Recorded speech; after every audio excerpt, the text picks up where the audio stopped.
ምስ ሬድዮ ረናይኹም ዘለኹም ዝኸበርኩም ሰማዕትና እዚ ሶምናዊ ፍጻሜታት እዩ። ኣብ ናይ ሰንበት ፍጻሜታት ሰራዊት ኤርትራ ካብ ትግራይ ክወጽእ ጀሚሩ ዝበሃለሉ ዘሎ እዋን ሰበስልጣን መንግስቲ ኢትዮጵያ ተገራጫዊ መግለጺታት ይህቡለው። ወሃብ ቃል ሚኒስትር ጉዳያት ወጻኢ ኢትዮጵያ ካብ ጋዜጠኛታት ንዝቐረበሉ ሕቶ ብዝሃቦ ምላሽ ተስፋ ገብር ሓደ መዓልቲ ሰራዊት ኤርትራ ይወጽእ ኸውን እዩ ክብል ገሊጹ። ኣምባሳደር ዲና ሙፍቲ ኣብቲ ምስ ኣሜሪካ ተፈጢሩ ዘሎ ዲፕሎማስያዊ ወጥሪ ንምፍታሕ ኣማለቲ ንልእኻ ኣለና ዝበለሉ ኣጋጣሚ ብሰበስልጣን ኢትዮጵያ ዝወሃብ ዘሎ መግለጺታት ውልቃዊ ርእይቶታቶም ዳ እምበር ንፌደራላዊ መንግስቲ ወኪሉ ዝዛረብ ሚኒስትሪ ጉዳያት ወጻኢ ሃገር ጥራይ ምዃኑ ሓቢሩ። ኣቐድም ኣቢሎም ሰበስልጣን ምሕዳራት ኦሮሚያ ድኽነትና ሪኣ ዓለም ዘርያትና መባሎም ኣብ ፌደራላዊ ምሕዳራት ሃገር ከዘራርብ ጸኒሑ እዩ። ሕቡራት መንግስታት ኣሜሪካን ሕብረት ኤውሮጳን ዝርከብዎም ማሕበረሰብ ዓለም ኣብ ኢትዮጵያ ሻምናይ ወርሑ ቁፂሩ ዘሎ ኩናት ንኽዓርፍ እቲ ቀዳማይ ስጉምቲ ምውጻእ ሰራዊት ኤርትራ ካብ ትግራይ ክብል ብተደጋጋሚ ጸቕጢ ክገብር ጸኒሑ እዩ።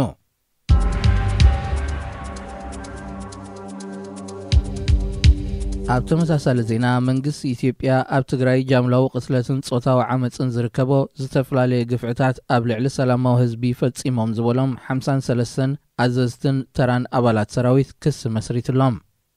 ፈደራላዊ ላዕለዋይ ኣኽባር ሕጊታ ሃገር ኣብ ዝሃቦ መግለጺ ኣብ ማይ ካድራ ምስ ዝተፈጸመ ጃምላዊ ህልቂት ሰላማውያን ሰባት ብዝተኣሳሰር 200 ሰባት ተለልዮም ከም ዘለዉ 23 ካብኣቶም ከዓ ኣብ ትሕቲ ቁፅፅር ኣትዩ ከም ዘለውን ብወግዒ ኣፍሊጡ።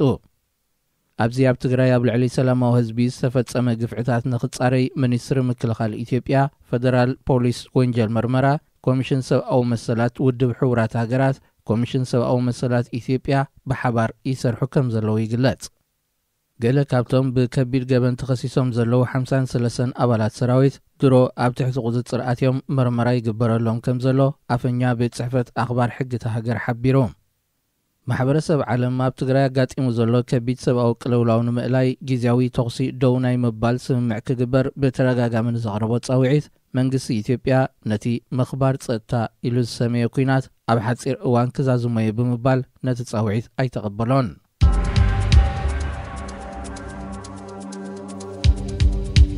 ብኣሽሓት ዝቝጸሩ ሱዳናውያን ነቶም ኣብ እዋን ህዝባዊ ናዕቢ 2019 ዝተቐትሉ ፍትሒ ንምጽዋዕ ሰላማዊ ሰልፊ ካይዶም። ኣብ ወርሒ ሰነ ናይ 2019 ኣብ ዝተኻየደ ህዝባዊ ናዕቢ ካብ ሰራዊት ብዝተተኰሰሎም ጥያይት ልዕሊ 200 ሰባት ከም ዝሞቱ ይዝከር። መስጋገር ቆንስል ሱዳን ነቲ ፍጻሜ ብምምርማር ንገበነኛታት ናብ ሕጊ ከቕርብ ቃል ኣትዩ ክነሱ 2 ዓመት ሓሊፉ ዝኾነ ጸብጻባ ያቕረበን ብምባልዮም እቶም ሰልፈኛታት ዝኸሱ። እዚ ኣብ ከተማ ካርቱም ኣብ ዝርከብ ቤት ጽሕፈታት ካቢነ ሚኒስትራትን ኣኽባር ሕግን ኣፍ ደገ ዝተኻየደ ሰላማዊ ሰልፊ ህዝቢ ፍትሒ ንግዳያት ዝብል ጭርሖታት ኣስሚዑ። ንፕሬዚደንት ነበር አልበሽር ካብ ስልጣኑ ንምዕላው ኣብ ዝተኻየደ ሰላማዊ ሰልፊ ከበድቲ ገበናት ፈጺሙ ዝበሃል እቲ ብጃንጃዊድ ዝፍለጥ ዝነበረ ዕጡቕ ሓይሊ ቀንዲ ተሓታቲ ምዃኑ ህዝቢ ብዓውታ ይገልጽ። መራሕቲ ዕጡቕ ሓይሊ ዝነበረ ናይ ሕጂ ኣባል መሰጋገሪ መንግስቲ መሐመድ ሓምዳን ደጋሎ ብዝሃቦ ምላሽ ኣብቲ እዋንቲ ኣብ ጎኒ ህዝቢና ደው ኢልና ነርና፣ እዚ ዝግበር ዘሎ ጸለመ ብፖለቲከኛታት ዝዝወር ዘሎ እዩ ክብል ነቲ ክሲ ነጺግዎ። ምስ መሰጋገር መንግስቲ ሱዳን ስምምዕ ሰላም ዘይፈረሙ ተቃወምቲ ውድባት ብወገኖም ኣብቲ ሰላማዊ ሰልፊ ተረኺቦም ሓድሽ መሰጋገር መንግስቲ ክቐውም ጸዊዖም። ምስ ሬድዮ ረናይኹም ዘለኹም ዝኸበርኩም ሰማዕትና እዚ ሶምናዊ ፍጻሜታት እዩ። ኣብ ናይ ሶኒ ፍጻሜታት መንግስቲ ዴንማርክ ሓተት ዕቑባን ናብ ሃገሮም ንምጥራዝ ዝሓለፈ ሰሙን ውሳኔ ከም ዘሕለፈ ኣብ ዝግለጸሉ ዘሎ እዋን ኣቐዲሙ ምስ መንግስታት ኤርትራን ኢትዮጵያን ከም ተዘራረበት ሓቢሩ። ቴሌቪዥን ፍራንስ 24 ብዘቕረበቶ ሓበሬታ መሰረት ሚኒስትር ጉዳያት ስደተኛታት ዴንማርክ ማቲያስ ተስፋይ ብዛዕባ እዚ ጉዳይ ብዝምልከት ምስ ሓያሎ መንግስታት ተዘራሪቡሎ። እቲ ሚኒስተር ስደተኛታት ንምምላስ ኣብ ዝብል ነጥቢ ምስ ዝተዘራረበሎ መንግስታት በረኣያ ዝዓለም ዴሞክራሲያውን ዘይክኾኑ ይኽእሉ እዮም ምባሉ እውን እታ መደበር ቴሌቪዥን ኣመልኪታ። ገለ ካብቶም መንግስት ደንማርክ ኣብ ምምላስ ስደተኛታት ብምትኳር ዝተዘራረበሎ መንግስታት ኤርትራን ኢትዮጵያን በቐዳምነት ካብ ዝጥቀሱ ክኾኑ ከለዉ ሱዳን፣ ሶርያን ግብፅን ድማ ኣብቲ ናይ ዴንማርክ መደብ ተኻቲተን ከም ዘለዋ ብማዕከናት ዜና ሃገር ንዝቐርብ ዘሎ ሓበሬታ ብምውካስ ፍራንስ 24 ኣቃሊሓ። እቲ መንግስቲ ብዛዕባ ምምላስ ሓተት ተወቕባ ብዝምልከት ካብ ኤርትራን ኢትዮጵያን ይኹን ካልኦት ሃገራት ዝተዋህቦ ግብረ መልሲ ብዝርዝር እኳ እንተዘይተፈልጠ እወታዊ ከም ዘይኮነ እዩ ተመልኪቱ። ዴንማርክ ካብ ሊብያ ተመሊሶም ኣብ ሩዋንዳ ጊዜያዊ መጽንሒ ማዕስከር ጋሾራ ብዛዕባ ዝርከቡ መብዛሕቶም ኤርትራውያን ዝኾኑ ስደተኛታት ብዝምልከት እውን ምስ መንግስቲ ሩዋንዳ ዝርርብ ኣካይዳ እያ። ዕላማት ዝርብ ካብ ዴንማርክ ንኽምለሱ ዝተወሰነሎም ግና ሃገራቶም ዘይተቐበሎም ሓተት ተዕቕባ ኣብ ሩዋንዳ ብዛዕባ ክጣየሱ ዝኽእልሉ መስርሕ ንምዝታይ ምዃኑ ተኣንፊቱ። እታ ዶባታ ንስደተኛታት ዕጹው ክትገብር ምዃና ትገልጽ ዘላ ኣብ ስካንዲኔቪያ ትርከብ ኤውሮጳዊት ሃገር ኣብዘን ዝሓለፋ 5 ዓመታት ብገምጋም ኣስታት 2500 ሓተት ተዕቕባ ጥራያ ክትምዝግብ ጸኒሓ። መብዛሕቶም ኣብዚ ሃገር ዕቕባ ንምሕታዝ ዝተመዝገቡ ስደተኛታት ሶርያ፣ ኤርትራ፣ ኢትዮጵያን ሱዳን ምዃኖም ጸብጻብ ክፍሊ ስደተኛታት ሃገር የመልከት።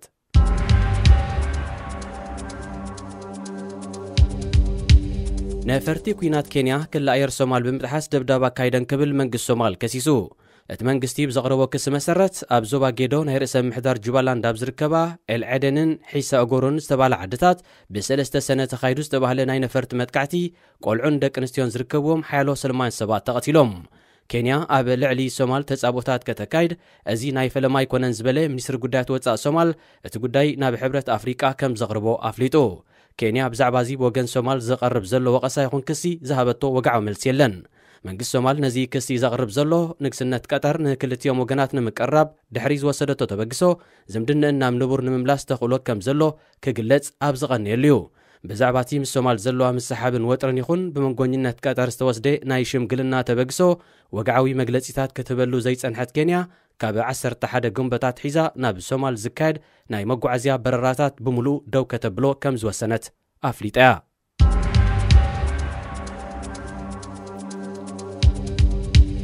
ወደብ ጅቡቲ ኣብ ምርጋፍን መጽዓንን ኮንተይነር ብዝህቦ ስሉጥ ኣገልግሎት ኣብ ኣፍሪቃ ቀዳማይ ደረጃ ከም ዝሕዝ ባንኪ ዓለም ምስ መሻርክቱ ኣብ ዘዳልዎ ዓመታዊ ጸብጻብ ገሊጹ። ኣብዚ 10 ዓመታት ካብ ቻይና ሃገራት ወሽመጥ ዓረብን ኣሜሪካን ካልኦትን ናይ ልዕሊ 4 ቢልዮን ዶላር ወፍሪ ዝተኻየደላ ጅቡቲ ብኣገልግሎት ወደብ ናይ ኣፍሪቃ ሲንጋፖር ንምግባራ ሕልሚ ከም ዘሎ ንኣካየዲ ስራሕ ወሃቢ ኣገልግሎታት ተርሚናል ኮንተይነር ዓብዱላሂ ዓዳወ ሲጋድ ብምጥቃስ ፋይናንሻል ታይምስ ሓቢሩ። ጅቡቲ ዝበዝሐ ትህቦ ናይ ወደብ ኣገልግሎታት ናብታ 110 ሚልዮን ብዝሕዝቢ ከም ዘለዋ ትግለጽ ኢትዮጵያ እኳ እንተኾነ ኣብ ኣዝዩ ኣገዳሲ ኣፍ ደገ ቀይሕ ባሕሪ ትርከብ ምስ ምዃና ኣብ ዞባ ቀርኒ ኣፍሪቃ ድማ ዝሓሸ ጸጥታዊ ርግኣትን ንወፍሪ ዝዕድም ፖሊስን ዘለዋ ስለ ዝኾነት ኣህጉራዊ ወፍርታት ናይ ምዕባይ ተኽእሎ እውን ኣለዋ። እዛ ትሕቲ 1 ሚልዮን ዝግመት ብዝሕዝቢ ዘለዋ ንእሽቶ ሃገር ጅቡቲ ብዘይካቲ ንሓያሎ ዓመታት ኣብ ኣገልግሎት ዝጸንሐ ወደብ ጅቡቲ ከም ዶራል ዝኣመሰለ ኣብ ምርጋፍን ምጽዓንን ኮንተይነር ጥራይ ዘተኮረ ተወሳኺ ወደብ ሃኒጻ እያ። ኣብቲ ሃገር ብዘሎ 6 ተርሚናላት ዓመታዊ ብውሕዱ 1 ሚልዮን ኮንተይነራት ይራገፍን ይጸዓንን። ኣብ ርእሲ እዚ ሃገር ኣብ ምርጋፍ ነዳዲ ዘተኮረ ናብ ኢትዮጵያ ሻምብቆታት ዝዝርግሖ ናይ ፈሳሲ ወደብ እውን ኣብ ምህናጽ ትርከብ። ምስ ሬድዮ ኤረና ይኹም ዘለኹም ዝኸበርኩም ሰማዕትና እዚ ሰሙናዊ ፍጻሜታት እዩ። ኣብ ናይ ሰሉስ ፍጻሜታት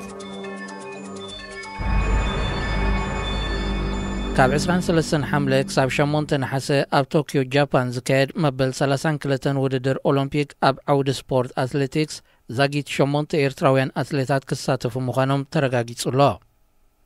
3 ካብኣቶም ደቂ ኣንስትዮ ክኾና እንከለዋ ኣትሌት ወይኒ ቐላቲ ኣብ ውድድር ጉያ እግሪ 5000 ሜትር ከምኡውን 10000 ሜትር ኣትሌታት ናዝሬት ወልዱን ኮኸብ ተስፋ ጋብርን ኣብ ውድድር ጉያ እግሪ ማራቶን ደቂ ኣንስትዮ ክወዳደራየን።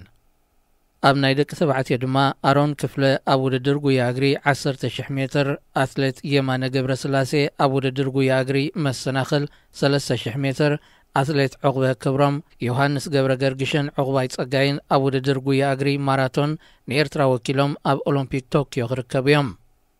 ኣብ ውድድር ማራቶን ብዘይካዞም ዝተጠቕሱ 3 ኤርትራውያን ኣትሌታት ካልኦት ኣትሌታት እውን ኣብቲ ውድድር ዘሳትፎም መምዘን ነጥቢ ረኺቦም እኳ እንተነበሩ ንኤርትራ ዝተፈቕደ ኮታ 3 ጥራይ ብምዃኑ ግን ካብዚ ኦሎምፒክ ክበኽሩ እዮም። ብሓፈሻ ነቲ ማይ ኦሎምፒክ መምዘን ነጥቢ ወይ ሚኒሞ ዝረኸቡ ግና ብሰንኪ ደረት ኮታ ናብ ኦሎምፒክ ቶኪዮ ዘይጓዓዙ ኤርትራውያን 10 ኮይኖም ከም ዘርእሰናይ ታደሰ፣ ግርማይ ገብረ ስላሴን ሳሙኤል ጸጋይን ዝኣመሰሉ ህቡባት ኣትሌታት ይርከብዎም። ኤርትራ ብዘይካብ ቅድድም ጉያ እግሪ ኣብ ብሽክለታውን ብኣሕዋት መኽሰብ ደበሳይን ሞሳና ደበሳይን ተወኪላ ክትቀርብ እያ። ብዘይካዞም ንኤርትራ ወኪሎም ዝሳተፉ ኤርትራውያን ነተን ኣዕቂቦኖም ዘለዋ ሃገራት ብምውካልውን ሓንቲ ጓልንሰይቲ ትርከቦም 3 ኤርትራውያን ኣብዚ ኣውፈርቲ ኦሎምፒክ ብሃንቀውታ ዝጽበይዎ ዘለዉ ውድድራት ክንዕዘቦም ኢና ኣብ ልዕሊ እዚ ሓንቲ ጓልንሰይቲ ትርከቦም ካልኦት 3 ኤርትራውያን ምስ ኣህጉራዊት ጋንታ ስደተኛታት ተጠርኒፎም ንስደተኛታት ዓለም ብምውካል ኣብ ጨመተ ተኹስን ጉያ እግርን ክሳተፉ እዮም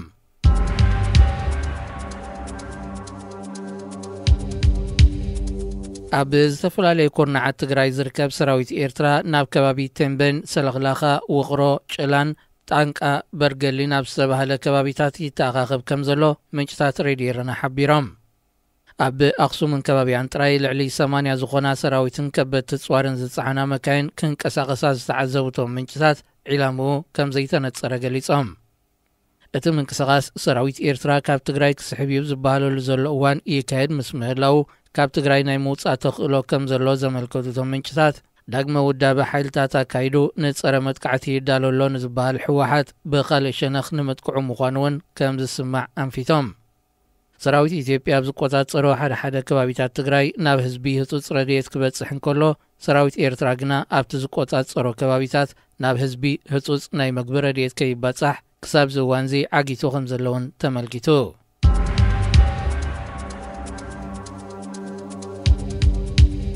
ኮሮና ቫይረስ ኣብ ሓያሎ ሃገራት ኣፍሪቃ ዳግም የስፋሕፍሕ ከም ዘሎ ዝግለጸሉ ዘሎ እዋን ዩጋንዳ ን42 መዓልታት ዝጸንሕ ተወሳኺ ጽኑዕ ዕፅዋ ኣውጃ ድሕርቲ ብሰንበት 6 ሰነ ፕረዚደንት ሙሰቨኒ ዘሕለፈ ኣዋጅ ካብ ሶኒ 7 ሰነት ሒዙ ኣብያተ ትምህርቲ ኣብያተ ጸሎት ኣብያተ ኮማዊ ርክባትን ህዝቢ ዝሰኻኸበሉ ጋጣሚታትን ን42 መዓልታት ዕፁ ኮይኑ ክጸንሕ እዩ ንኣዝዩ ኣገዳሲ ጉዳያት እንተዘይኮይኑ ህዝቢ ብጻዕቂ ከይንቀሳቐስን ኣብ ቀብሪ ኾነ መርዓ ካብ 20 ዘይበዝሕ ሰብ ጥራይ ክሳተፍን መምርሒ ውፅያ ዘላ ዩጋንዳ ህዝቢ ነዚ ብዘይምኽባሩ መስፋሕፋሕ ኮሮና ቫይረስ እንተዛይዱ ዝበኣሰ ምዕጻው ክህሉ ምዃኑ ኣጠንቂቓ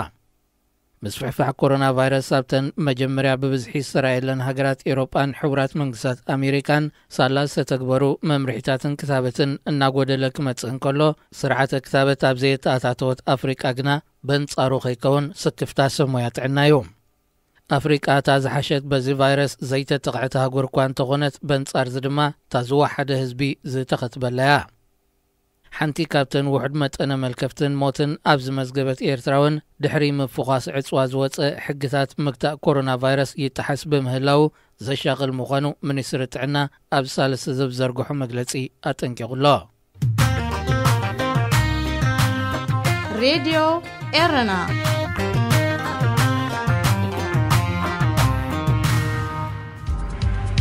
ምስ ሬድዮ ኤረና ይኹም ዘለኹም ዝኸበርኩም ሰማዕትና እዚ ሰሙናዊ ፍጻሜታት እዩ ኣብ ናይ ረቡዕ ፍጻሜታት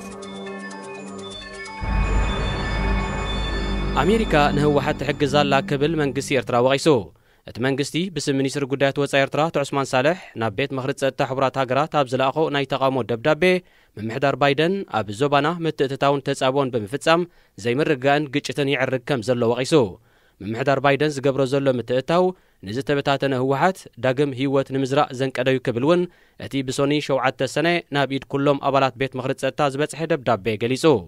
ኣሜሪካ ኣብ ልዕሊ ሰበስልጣን መንግስታት ኤርትራን ኢትዮጵያን ናይ መገሻ እገዳ ምንባራ ጌጋ ውሳነ እዩ ዝበለ እቲ ደብዳቤ እዚ እውን መቐጸልታ ናይቲ ናይ ኣሜሪካ ጣልቃ ምእታውን ተጻብኦን እዩ ክብል ገሊጽዎ ሰራዊት ኤርትራን ሚሊሻታት ኣምሓራን ካብ ትግራይ ክወጹን ናብ ህዝቢ ትግራይ ድማ ህጹጽ ረድኤት ብዘይ ዕንቅፋት ክበጽሕን ኣትሪራ ትጽውዕ ዘላ ኣሜሪካ ነዚ ሸለል ኣብ ልዕሊ ዝብሉ ዘለው መንግስታት ኤርትራን ኢትዮጵያን ተወሳኺ ስጉምታት ክትወስድ ምዃና ተጠንቀቕ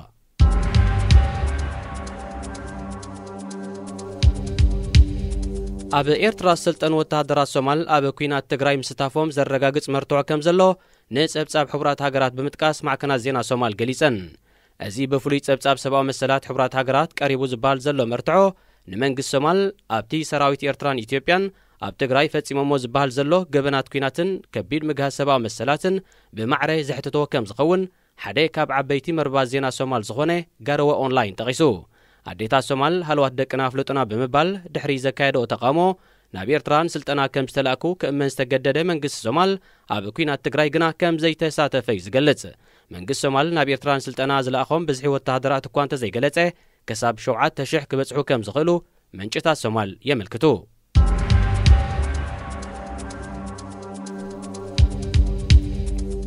ኣብ ሱዳን ደቡብ ዳርፉር ኣብ ዝተጓሃረ ናይ ቀቢላ ግጭት 32 ሰባት ክቕተሉን ከለው ልዕሊ 30 ድማ ከም ዝቆሰሉ ሰበ ስልጣን ናይቲ ከባቢ ብሶኒ 7 ሰነ ሓቢሮም። እቲ ግጭት ማንዳዋ ማርማሳን ማጃንጋርን ኣብ ዝተባሃለ ዓድታት ከም ዝተኻየደ ኣማሕዳር ናይቲ ዞባ ሙሳ ማህዲ ሓቢሩ። እቲ ኣብ መንጎ ፋላጣን ኣልጣይሻን ዝተባሃሉ ክልተ ቀቢላታት ዝተወልዐ ግጭት ቀዳሚ ሰንበትን ከም ዝቐጸለ ዝገለጸ እቲ ኣማሕዳሪ ሰራዊት ሱዳን ድሕሪ ምፋሩ ሃዲኡ ከም ዘሎ ኣመልኪቱ እንተኾነ ኣብቲ ከባቢ ወጥሪ ሰፊኑ ይርከብ። ኣብ ዝሓለፈ ወርሒ ሚያዝያ ኣብ ዳርፉር ከተማ ኣልጄኒና ዝተወልዐ ተመሳሳሊ ግጭት ልዕሊ 127 ሰባት ተቐቲሎም እዮም። ኣብ ዳርፉር ዝርከቡ ኣስታት 16,000 ሰራዊት ዓቃብ ሰላም ሕቡራት ሃገራት ክሳብ ሓምለ 2021 ክወፁ ምዃኖም ኣብ ዝሕበረሉ ዘሎ እዋን እቲ ግጭት ምክያዱ ዞባ ዳርፉር ማዕረ ክንደይ ተኣፋፍ ምዃኑ ዘነጽር እዩ ክብሉ ሓያሎ ተንተንቲ ፖለቲካት ዞባ የጠንቅቑ። ምስ ሬድዮ ኤረና ይኹም ዘለኹም ዝኸበርኩም ሰማዕትና እዚ ሰሙናዊ ፍጻሜታት እዩ። ኣብ ናይ ሐሙስ ፍጻሜታት ኣብ ሱዳን ክሳንጾ ዝመደበት መደበር ሓይል ባሕሪ ክዕወት ከም ዘይክእል ኣብ መደምደምታ ዝበጽሐት ሩስያ ናብ ኤርትራ ክተሰጋግሮ ከም እትኽእል ወተሃደራውያን ተንተንቲ ኣንፊቶም። መንግስታዊ ኣገልግሎት ዜና ሩስያ ሪያ ኖቮስቲ ኣብ ዘቕረቦ ጸብጻብ ሱዳን ብዛዕባ እቲ ክስረዝ ከም ዝኽእል ዝሰሓበረ መደብ ምህናጽ ሓይሊ ባሕሪ ሩስያ ብዝምልከት ዝኣተወቶ ስምምዕ ዳግማይ ትዛተየሉ ከም ዘላ ድሕሪ ምርግጋጽ እዩ እዚ ትንታነታት ዝወሃብ ዘሎ። ምስ ኣሜሪካን ሃገራት ሕብረት ኤውሮጳ ናብ ሓድሽ ናይ ዝምድና መድረኽ እትርከብ ሱዳን ኣቐዲሙ ስርዓት አልበሽር ኣብ 2017 ምስ ሩስያን ዝኸተሞ ስምምዕ ምህናጽ መደበር ሓይሊ ባሕሪ ዳግመ ግምት ክትገብረሉ ምዃና ኣፍሊጣ እያ። እቲ ኣቐዲሙ ዝበጽሐ ስምምዕ ንረብሓ ሱዳን ብዘቐድም መልክዑ ዳግመ ግምት ክግበረሉ ምዃኑ ጠቕላላ ሓለቓ ሳብ ሰራዊት ሱዳን ጀነራል መሐመድ ዑትማን አልሑሴን ንማዕከናት ዜና ምሕባሩ ይርስዓን። ዛጊት ወግዓዊ መግለጺ ዘይሃበትሉ ሩስያ እቲ ኣብ ሱዳን ዝነበራ መደብ ክስረዝ ከም ዝኽእል ብምእማን ኣብ ቀይሕ ባሕሪ ማዓስከር ንምቋም ምስ ኤርትራን ካልኦት ሃገራትን ክትዘራረብ ምዃና ይግለጽ ኣሎ። ሩስያ ኣብ እዋን ሕብረት ሶቪየት ኣብ ኣፍሪቃ ዝነበራ ጽልዋ ንምምላስ ዝከኣላ ትጽዕር ከም ዘላ ዝሓበረት ጋዜጣ ዘ ሞስኮ ታይምስ ብወገና መዘና ሃገራት ኣብ ወተሃደራዊ ወፍሪ ፋይናንስን ዕደናን ዘተኰረ ናይ ምትሕጋዝ መደባት ከም ዘለዋ ነጺራ። ኣብ መንጎ ኤርትራን ሩስያን ግን ብወግዒ ዝተገልጸ ገዚፍ ናይ ምትሕጋዝ መደባት ኣይጸንሐን። ብጉዳይ እቲ ዘይሕጋዊ ዝበሃል መኽፋል 200 ኣብ ስደት ካብ ዝርከቡ ዜጋታት ኤርትራ ሃገራት ኤውሮጳ ድሕሪ ዝገበራሉ ጸቕጢ መንግስቲ ኤርትራ ብስም ባንኪ ኣባይቲ ብመንግስቲ ሩስያ ብዝውነን ጋዝፕሮም ባንክ ሕሳብ ብምኽፋት ገንዘቡ ናብታ ሃገር ከግዕዝ ምጽንሑ ይፍለጥ።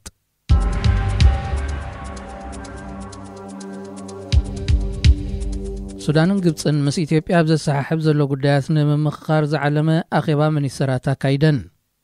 እቲ ብሚኒስትራት ጉዳያት ወጻኢ ሃብቲ ማይን ሕርሻን ተመሪሑ ብረቡዕ 9 ሰነ ኣብ ካርቱም ዝተጋበ ዋዕላ ብቐንዱ ኣብቲ ኢትዮጵያ ትኽተሎ ዘላ በይናዊ ምምላእ ዲጋ ተሃድሶን ዝህልዎ ጽልዋን ዘተኰረ ተባሂሉ። ሚኒስትራት ግብፂ ብዘይካቲ ምስ ሱዳናውያን መዘናኦም ዘካየድዎ ምምኽኻር ኣብ ጉዳይቲ ምስ ኢትዮጵያ ተኸሲሱ ዘሎ ደባዊ ምስሓብን ዘለዎ ሓፈሻዊ ኩነታትን ብዝምልከት ካብ ኣቦ ወንበር ልኡላዊ ቤት ምኽሪ ሱዳን ጀነራል ዓብዱልፋታሕ አልቡርሃን መብርሂ ከም ዝወሃቦም ምንጭታት ዜና ግብፂ ጠቒሰን። ብሚኒስትር ጉዳያት ወጻኢ ሳምሕ ሽክርን ሚኒስትር ሃብቲ ማይን ሕርሻን መሐመድ ዓድልን ዝተመርሐ ላዕለዋይ ልኡኽ ግብፂ ምስ ቀዳማይ ሚኒስትር ሱዳን ዓብደላ ሐምዶክ ብምርኻብ ክልቲአን ሃገራት ጀሚረኖ ዘለዋ ምትሕጋዝ ዝዓብየሉ መንገድታት ተመያይጡ። ላዕለዋይ ልኡኽ ግብፂ ናብ ሱዳን ብምብጻሕ ምምኽኻር ዘካይድ ዘሎ ኢትዮጵያ ኣብዚ ወርሒ እዚ ካልኣይ እብረ ምምላእ ማይ ዲጋ ተሃድሶ ክተካይድ ምድላዋት ኣብ ትገብረሉ ዘላ እዋን እዩ።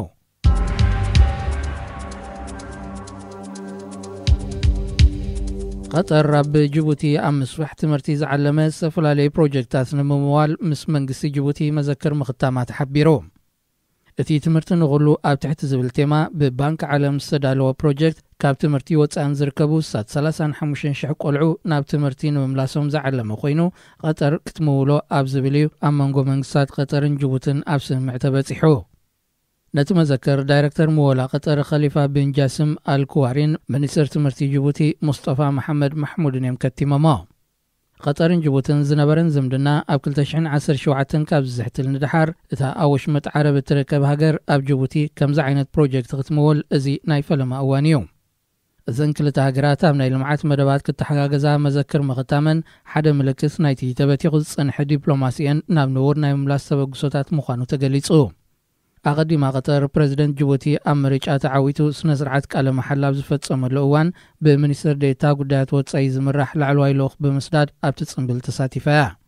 اب 2017 نامونغ هاجرات وشمت عرب دحر السفتره مكفال جيبوتي تصقع سعود عربن حورات اماراتن بمحاز زمدنا مس قطر ازحتيلا صنيحه قطر دما كم جبره ملسي نتيا مونغو جيبوتن تمزاسل مرقص زحزت ايرترا نلعل 8 عامات زكايرتو ناي شمغلنا مسرح كم زقوارصتو فليطا كاب 2008 حيزو زتولع دباو مسحاب ايرتران جيبوتن دحرتي بقطر تجمره مسرح شمغلنا نعرقن اب 2017 مقراصو كساب زوانزي اب حديق يركب سعود عربن ايثيوبيان بريزيدنتات ايرتران جيبوتن لمقراب زوسدو تبغسو دما كعوت ايكالن مس راديو إيرانايكم زلكم زخبركم سمعتنا ازي سومناو فصاميتاتيو ابني عبي فصاميتات بريزيدنت سومال محمد عبد الله فارماجو وتهدرات سومال ناب ايرتران كينات تግራይ كم زلاخه نهزبي وقعوي مبريكب مرحتي تقوم سلفتات يحتلو اتم مرحتي استفلالي ودباتن سلفتاتن نزحتو زغرب زلو حبرات هاجرات ابزي سالست زي اب زغرب وصبصب وتهدرات سومال اب كينات تግራይ كم زتساتفو دحري مرغاصيو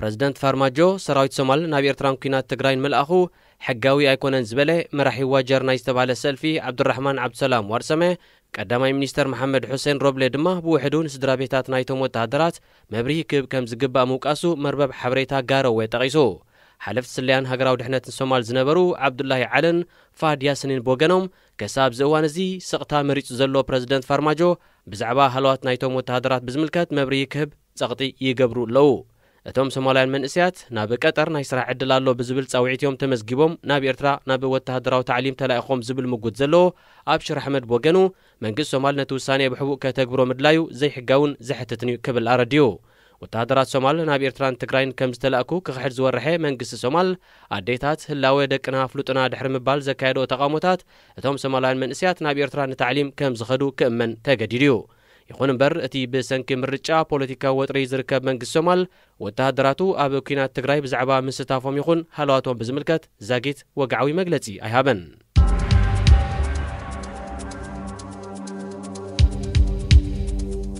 لعلوت أكلات أمريكان حبرة أوروبان أبو قداي تግራይ بمتكوار تمالي حاموس 10 سنة زتيوم أتي بناي فيديو كونفرنس تخايد زته شوعة توارح قصير زلو كينات تግራይ فتيرو زلو سباوي قلولاون بزقل تفز فتحلو من قدتاتن نمنداي زنقديو كلتيوم أكلات كوميشن أوروبان تكال ريت أمريكا يوسايدن نهزب تግራይ سباو حجزات بهصو زبصحلو تبعن قبراون سقومتات نموساد زخل أهقراوي متحبار كلو أبزبلون مخيروم بسنكتي اب تግራይ زكازل اوكينات لعلي 2 مليون حزبي كم من نبابرو كم زابلن كلو ازات 5 مليون حزب دما تصباي حصوص رديت كوينلو يخون بر سراويتهم اب تግራይ اوافيروم زركبو منغستات ياتران اثيوبيان ناب حزب تግራይ حجز كيبصح يعنقفو كم زلو امريكان حبرة اوروبان يوقسا